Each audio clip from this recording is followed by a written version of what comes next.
കോട്ടയം വയസ്കരക്കുന്നിൽ 2008-ലായിരുന്നു കരുണാകരൻ സ്മാരക പകൽവീട് നിർമ്മിച്ചത്. പകൽ സമയങ്ങളിൽ മുതിർന്ന പൗരന്മാർക്ക് ഒത്തുകൂടാനും സൗഹൃദം പങ്കുവെക്കാനുമുള്ള ഇടം എന്ന നിലയിലായിരുന്നു പകൽവീട് പദ്ധതി നഗരസഭ തുടങ്ങിയത്. ആദ്യഘട്ടത്തിൽ 25 പേർക്കായിരുന്നു പ്രവേശനം. രാവിലെ 10 മുതൽ 5 വരെയായിരുന്നു പ്രവൃത്തി സമയം നിശ്ചയിച്ചിരുന്നത്. മെമ്പർഷിപ്പ് ഫീസും ഏർപ്പെടുത്തിയിരുന്നു. എന്നാൽ പകൽവീട് 2 തവണ ഉദ്ഘാടനം ചെയ്തിട്ടും ഇതുവരെ പ്രവർത്തിച്ചു തുടങ്ങിയിട്ടില്ല. രാത്രി സമയങ്ങളിൽ സാമൂഹ്യവിരുദ്ധരും ഇവിടെ താവളമാക്കുന്നു. പകൽവീടിന്റെ പ്രവർത്തനത്തിന് നഗരസഭ നടപടികൾ സ്വീകരിക്കുന്നില്ലെന്നാണ് ആക്ഷേപം ഉയർന്നിരിക്കുന്നത്. ഇപ്പൊ ആ സ്ഥാപനത്തിന് സർക്കാരിന്റെ ഓഡിറ്റ് ഒബ്ജക്ഷൻ വന്നിട്ടുണ്ട്. കാരണം എന്താണെന്ന് ചോദിച്ചാൽ, ഒരു ഗവൺമെന്റ് ഫണ്ട് ഉപയോഗിക്കുമ്പോൾ അത് ഏത് പർപ്പസിനാണോ ഉപയോഗിക്കുന്നത് അത് പ്രവർത്തനമായിട്ടില്ല എങ്കിൽ അതിന് ഓഡിറ്റ് ഒബ്ജക്ഷൻ വരും.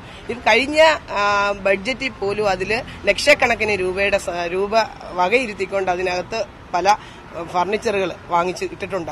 അതെല്ലാം ഇപ്പൊ നശിച്ചു പോകുന്ന സ്ഥിതിയിലേക്ക് കാര്യങ്ങളൊക്കെ. അവിടെ ഒരു പൈപ്പ് കണക്ഷൻ ഇല്ല. നിങ്ങൾ ഈവൻ നോക്കിയാൽ കാണാം, അതിനകത്തൊരു സീലിംഗ് ഫാൻ പോലും. പിന്നെ എന്താ തുറന്നു പ്രവർത്തിക്കുന്നത് എങ്ങനെയാ?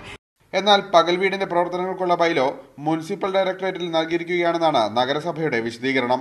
അനുമതി ലഭിച്ചാൽ ഉടൻ തന്നെ പ്രവർത്തനം തുടങ്ങുമെന്നും അധികൃതർ അറിയിച്ചു. മീഡിയ 1 കോട്ടയം.